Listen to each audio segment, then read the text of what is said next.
This is the pattern that we see occur in businesses over and over again. So there's four phases typically that happen, and it's broken up into a couple different components of who does what. But the first phase is the vision. So this is typically the founder, the business owner. They're responsible for the vision, but they like to kind of dabble into the macro strategy. So they'll go from vision into some of the strategy, and then from there, we're going to have a handoff where somebody else is now going to go into the micro strategy, the details of how do we do this. And then they are going to take everything that is theory up until that point, everything that's just living in our heads, and they're going to turn it into reality. They're going to put a shovel in the ground. They're going to make the unseen real. And so that's where that implementation or the building piece comes into play. And from there, there's another handoff that occurs. And this is where the person who's responsible for execution is going to take that handoff and they're going to actually do the thing day in and day out. Okay. Now, this is very similar to an analogy I like to use with Formula One, where we may have the team principal who is responsible for the vision and a little bit of the strategy. So they're going to say, hey, this is what we're going to do to win races, and we're going to be the fastest in the corners. That's how we're going to do it. And so they may get into some of the details, no, sorry, not the details, but they might get into some of the strategy around how they're going to do that. But they're then going to hand it off to the implementer, the chief designer who has a whole team of mechanics, who is going to say, okay, now details wise, here is how the detailed strategy actually works. Here is how we're going to be the fastest in the corners. And from there, they then start building the race car. They take all the theory and they make the unseen real, and that's that implementation or building piece. They start building, but then at a certain point, there's a handoff again to the driver, okay? Now, the reason for some of these handoffs is because people support that which they help to create.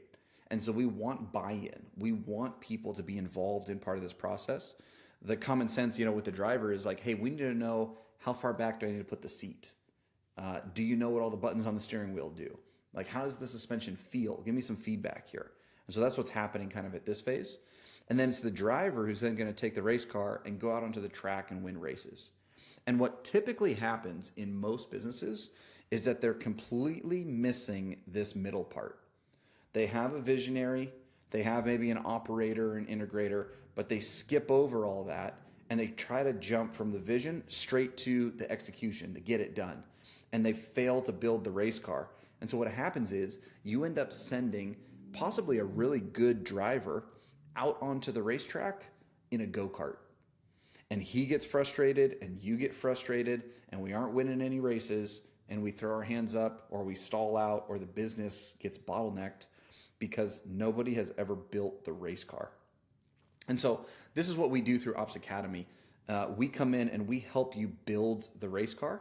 Now, we do this in a couple of different ways. We do this one-to-one for companies where your team actually gets access to our team. We can come in fractionally and build it.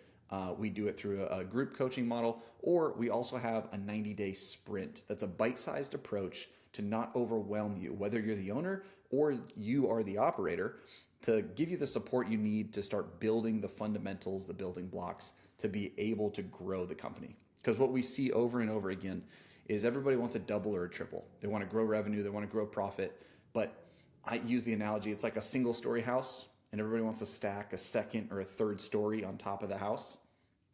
But first we have to do the work to make sure the foundation can support that second and that third floor. And so that's the operational work. That's the building that goes into place. This also works really well for talent purposes. So let's say, for instance, using a finance example, you wouldn't want to pay your CFO to do the bookkeeping, but you would want your CFO to do the building. So you'll hire a CFO to build the systems and the processes that you would then have your bookkeeper implement and follow, right? Not all scenarios are like this, but there is a different personality to someone who's going to build versus someone who's going to go out and win races. And so what we do is we help come alongside you to build the systems, the processes, and the infrastructure to help you grow revenue so that we can put your driver back in the driver's seat to go out and win races. If you want more information on this, you can DM me the word leverage, or if you're watching this video somewhere else, there's probably a link to go to our website where you can get more information on how to engage with us and start getting these systems and processes built out.